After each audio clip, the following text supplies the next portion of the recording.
Okay, so when you think of the Himalayas, what comes to mind? Probably Mount Everest, right? Trekking, adventure, these massive snow-covered peaks. But what about coffee? Today, we are diving into the really surprising story of a world-class coffee that's growing right in the shadow of the world's highest mountains. And let me tell you, this isn't just some local curiosity. Nope. This is a legitimate specialty product, and it's got its own official branding, recognized around the world for its unique quality. This logo?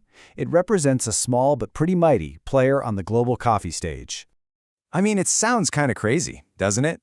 The rugged, high-altitude terrain of Nepal doesn't exactly scream perfect spot for a coffee plantation.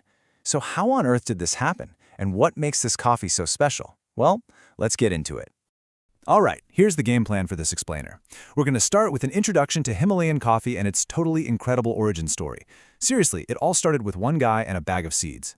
Then we'll crunch the numbers so you can really get the scale of the industry today. From there, we'll unpack what makes this stuff so exclusive, look at the really delicate balance of promise and peril it's facing, and we'll wrap it all up by thinking about the future of this amazing Himalayan treasure. So let's just start at the very beginning. How does a country that's world famous for having the highest mountains, a place synonymous with trekking and adventure, how does it even get into the coffee game in the first place? Let's get acquainted with this story. Every great story has a beginning, and this one is, well, surprisingly recent. The entire coffee industry in Nepal, everything we're talking about today, it can all be traced back to the journey of one man and just a single bag of seeds. And this timeline just shows you how new this all is. It kicked off in 1938 when a saint named Hira Giriji brought some seeds back from Myanmar. And for decades, it was just a small, local thing. It wasn't until the 1990s that anyone even started growing it commercially. We're talking about an industry that's really just a few decades old. So, that's the backstory. Now let's jump to today. Because when you look at the hard data, the numbers tell this fascinating story of just how small it is, how huge its potential is, and how incredible the demand has become. Right now, all the coffee in Nepal is grown on about 2,650 hectares of land. Now, to put that in perspective for you, that is a tiny area. We're talking less than the size of a small international airport. But here's the real kicker. The amount of land in Nepal that's potentially suitable for growing coffee is over 1 million hectares. That is more than 400 times the current area. The room for growth is, well, it's just absolutely immense. So with that tiny cultivation area, you get a pretty small output. The entire country produces just 513 metric tons of green coffee beans each year. That is a drop in the ocean. A major coffee-producing country exports more than that in a single day. And yet, get this, the reported demand for this coffee is a staggering 8,000 metric tons a year. So here's the crucial point. The world wants more than 15 times the amount of coffee Nepal can actually produce right now.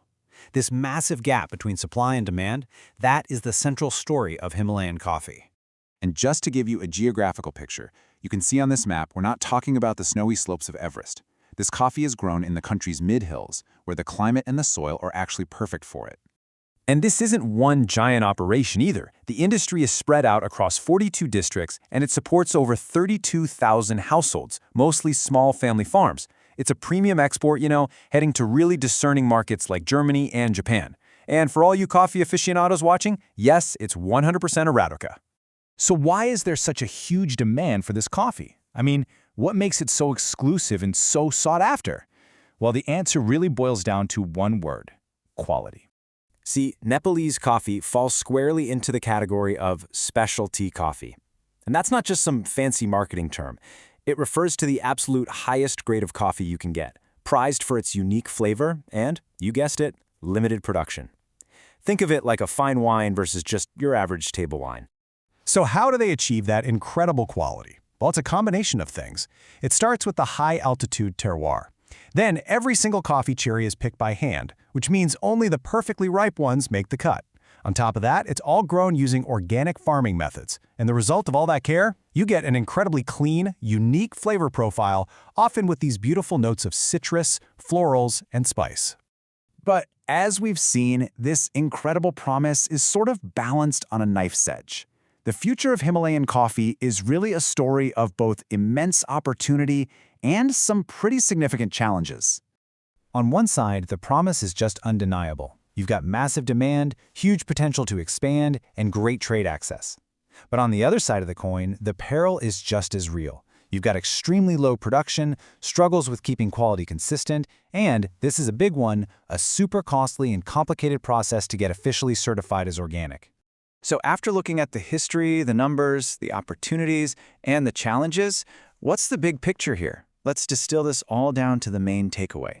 Ultimately, it comes down to this. Himalayan coffee is a premium product with a fantastic reputation, but it's at a critical tipping point. Its future success really hinges on whether it can navigate the path from being a small, niche crop to becoming a sustainable, scalable industry. This quote from the National Tea and Coffee Development Board just says it all.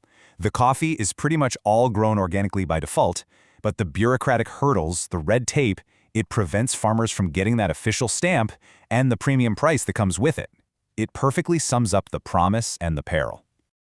And this leaves us with the final million-dollar question. How do you grow an industry that was built on scarcity and meticulous craft? Can Nepal actually scale up to meet that massive global demand without sacrificing the very qualities, the handpicking, the organic methods, the exclusivity that made the world fall in love with it in the first place? That is the challenge that lies ahead.